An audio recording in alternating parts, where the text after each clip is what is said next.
Good evening. It is with enthusiasm I present tonight introducing you to the provocation, Deepfakes Art in its Double. The title of our panel takes its name from an exhibition currently at EPFL Pavilions in Lausanne. I warmly acknowledge Professor Anne Bielman, Patrick Michel, and Dr. Nathalie Pichard from the University of Lausanne for their generous collaboration, which makes the exhibition and this evening possible.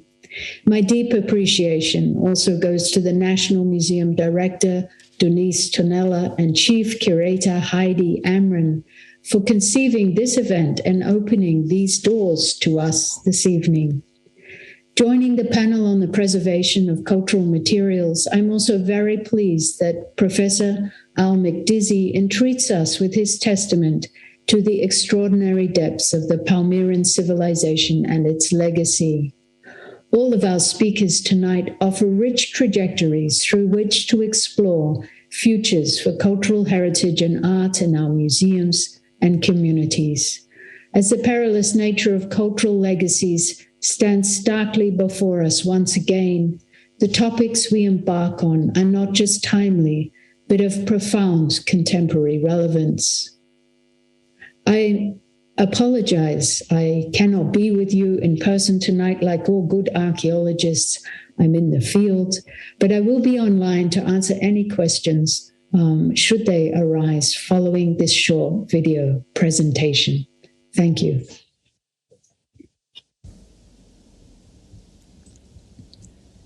The exhibition Deepfakes Art in its Double poses crucial questions about the potency of digital replicas to absorb audiences in enduring emotional encounters with universal art treasures.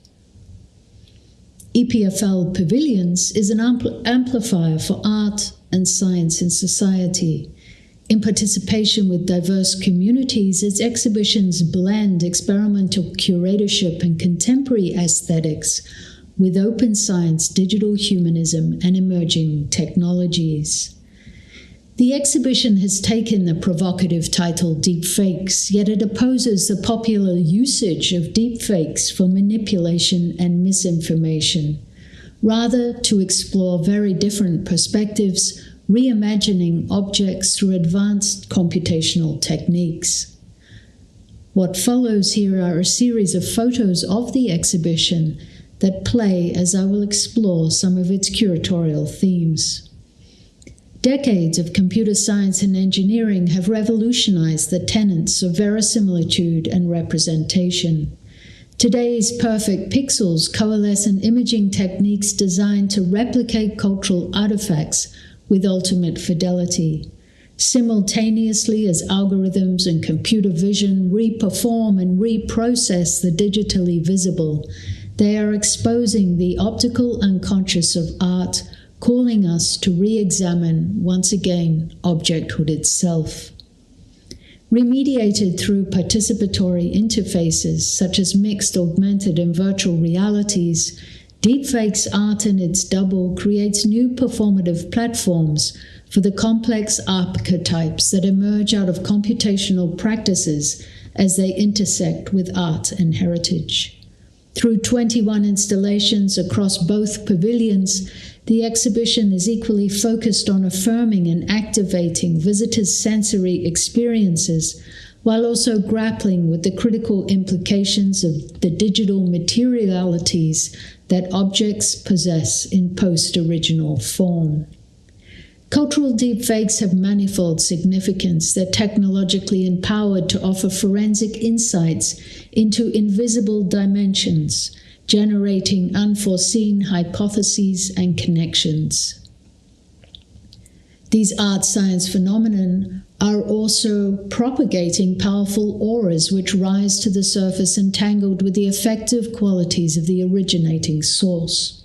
Such augmented replicas are able to draw us into unparalleled tactility with the textures, patinas, and geometries of their counterparts. With its propensity for peripheral vision, machine learning has amplified the possible futures for curatorial and artistic practices antagonizing outdated notions of authority, authenticity, and access. These practices are generating perpetually new archival entities, concurrently formed and formless. Digital facsimiles also decolonize matter as they defy hegemonic narratives, helping to liberate things from their colonial entrapments, confronting authoritative discourses, historical sedimentation, and contested social relations. In cases of heritage at risk due to warfare, iconoclasm, and climatic catastrophe, digital copies have enabled communities to become more resilient to loss. They can also provide reservoirs of cultural memory and instruments for those on the margins to speak back to their oppressors. Vital issues for cultural deepfakes include how the encryption of digital counterparts in place of originals is exploding systems and codes of ownership, custodianship, and repatriation. Meanwhile, the accumulation and exploitation of digital, patrimonial, and cultural capital by technological elites unnervingly reenacts colonial constructs. Synchronously, new forms of cryptographic control, such as non-fungible tokens, are being enabled for the network circulation of art. Promoting the blockchain as a potential dominion of arbitrary value is the hallmark of the intensification of late capitalism's newest investment for its enmeshed cultural objects, rather than, we could say, their depropriation in the commons. Deepfakes, art in its double, is a cumulative narrative that embarks on these cross-cutting themes, traversing the simulacrum, mirror worlds, digital twins, cryptocurrency, and machine intelligence, while engaging the issues of mimesis, reenactment, memory, and decolonization. The exhibition's installations cycle us through some of the antithesis around which the history of art has been circumscribed. As postmodernism recedes, taking with it the assumed meaning of things, cultural deepfakes has become a central pivot for this dialectic. Recognizing the importance of cultural deepfakes opens the way to redefine the dominant techno-cultural logic of our contemporary era. The 21 installations in Deepfakes Art in its Double represent seminal objects of Pan-Asian art and architecture from China, Cambodia, India, Malaysia, Japan, Sri Lanka, and Thailand. The Middle East and North Africa is represented by important sites in Syria, Egypt, and the Sudan, the United States of America, UK, and the significant European heritage sites in Armenia, Germany, and Italy complete an encyclopedic offering made tangible through state-of-the-art imaging and interfaces that support interactive immersion. It's with these topics in mind I want to explore in more detail just 6 of these 21 installations to help build us a scaffold from the classical world of art and cultural heritage to that of computational experience. What better place to start than with the seminal document from London's Victorian and Albert Museum, the Convention for Promoting Universally Reproductions of Works of Art for the Benefit of Museums of All Countries. Drawn up in 1867 by the first director of London's Victorian and Albert Museum, Henry Cole, this treaty was conceived in response to the rise of new technologies of reproduction in the mid-19th century. Long-standing antiquarian fascination with world architecture and sculpture, alongside the expansion of trade routes and travel, had popularized the copying of famous works of art. Objects were also offered for study and to tell a complete story of the history of art and design, such as the V&A's own cast courts, which opened in 1873, but continues to absorb its audiences today. The convention was the first of its kind to establish an international agreement on the conditions and shared benefits of duplicating works of art, and the final accord was signed by 9 ruling royal figures across Europe.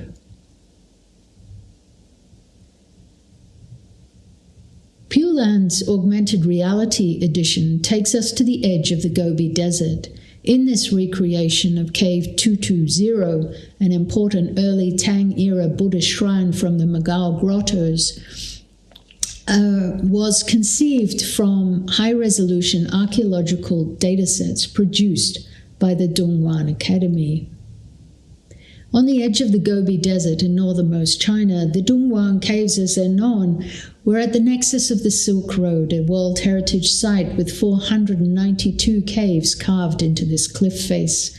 Inside these caves, 45,000 square meters of painted frescoes and over 2,000 stucco statues, crafted by Buddhist monks over a period of 1,000 years. This sublime art treasury is like nothing else in the Chinese Buddhist world.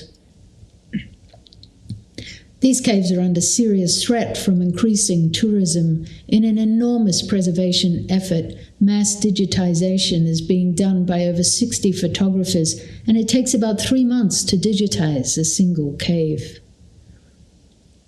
We printed the wireframe from the laser scan on the walls of this exhibition booth at 1:1 scale, originally conceived for Art Basel in Hong Kong when it was the Hong Kong Art Fair. And visitors walk inside the digital model using this tablet like a window on the world. An interface like this has many things to teach us about how the digital can operate in the museological domain. This interface has 3 principal attributes: the way in which it harnesses socialization around a single screen. The social is at the core of the museological experience. It's not about everybody having their own device. It's about how you harness these social engagements. Interfaces should be for all generations: young kids, middle-aged ladies, grandmother and grandchild. Or grandmother abandons the grandchild, so non-ageist systems. And the third most noteworthy quality on this interface is that of virtual tourism. Here the wife takes an iPad from her handbag and she's filming her husband's experience as if they were really there. It was reformed in 360 3D as well, and also for a full dome. In fact, this single dataset has created 5 completely different exhibition installation paradigms and has been seen by over 1 million people worldwide. And it's this malleability of digital data that is its intrinsic quality. And immersive experiences of this kind are synonymous with many sensorial attributes. It's not just about vision, it's also a range of acoustic, kinesthetic, and somatic characteristics. Immersion is emotional and it's entangled in the dynamics of affecting and being affected. It is characterized by an intense connection of the subject in an interactive and interaffective situation that combines thinking, feeling, and acting. Immersion is capable of producing a sensation of presence, that is, a sensation of being there, through which participants engage in actors with a synthetically generated digital world. These ideas, of course, are at the heart of the provocation of digital twins in the metaverse, but also have profound implications for expanding definitions of aura. What Bruno Latour and Adam Lowe call the migration of aura from the real to the digital object, what I myself prefer to call the proliferation of aura. High-fidelity digital facsimiles no longer simply act as complements to real objects, but have profound and affecting presence in their own right. So-called being brought back to life to create one more self-portrait after an artist who rendered more than 90 autobiographical images in his own lifetime. Shattering the inviolability of the original is at the core of the next Rembrandt's shock value. Critics decried those artists who had found a new way to mock art. But it was Rembrandt himself who had been playing a game with the art market, for in his day there was a great hunger for what was known as tronies. This meme machine of the time was Rembrandt's replication as his own face, as a tronie that has lasted through the centuries. In 2004, Yves Sussman with the Rufus Corporation premiered 89 Seconds at Alcazar, a video artwork which reimagines the movements, gestures, sounds, and psychology of the iconic moment depicted in Diego Velázquez's Las Meninas painting. This painting is an icon held in the Prado Museum. In 2018, Eve collaborated with Snark.art to create a blockchain project from her artist's copy. For this new work, Eve shattered her original award-winning video into 2,304 individual atoms. Each atom can be purchased individually as an NFT, which can then be further sold, loaned, or even destroyed. 89 Seconds Atomized is an interactive video streaming live from the blockchain until May the 1st, 2022. And individual atoms can be activated in real time in a special arrangement that the Pavilions has with Snark.art and its owners. This work is a contemporary twist employing blockchain for collective ownership against a backdrop of convergence in technologies of blockchain, digital twin and metaverse, and the emergence of cryptocurrency and blockchain technologies. The landscape for digital cultural heritage is becoming ever more entwined. In the context of post-colonial efforts to address contested provenance, for example, the blockchain is being explored as a means to redress the acquisition of heritage materials by illegal or immoral means, to re-establish rightful ownership, digital sovereignty to repatriate objects, or to enact digital forms of restitution. It also delineates how shared guardianship of heritage might be realized through digital museum objects and blockchain technologies. On February the 1st, 2022, EPFL Pavilions purchased Atom 1590 from this artwork, which has become the first NFT to join EPFL's collection.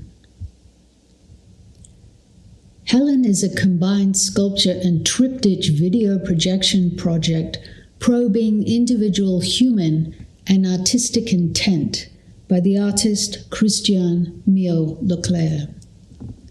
It was created from an initial dataset of 120,000 3D scans of historical busts, which were in turn used to train a custom machine learning algorithm to generate a composite model. This compound data has been frozen in the form of a Carrara marble sculpture carved by a robotic arm, thus challenging the status of art in the absence of a human author. As Helen translates assembled intelligence into a natural and tangible artifact, it offers insights into the historical and spatial data of human expressions. It embodies an organic data mirror emerging from a forensic analysis of historical heritage through machine intelligence. It marks an exemplar of first-generation artificial intelligence. In collaboration with UNIL and EPFL, Deepfakes Art and its Double was funded by EPFL, Loterie Roman, the Office for Federal Culture, the Foundation for the University of Lausanne, Société Académique Vaudoise, Foundation Linards, UBS Cultural Foundation, and SICPA. And I'd like to hand over now to Muriel with my warmest thanks to her and to all of you. Good evening.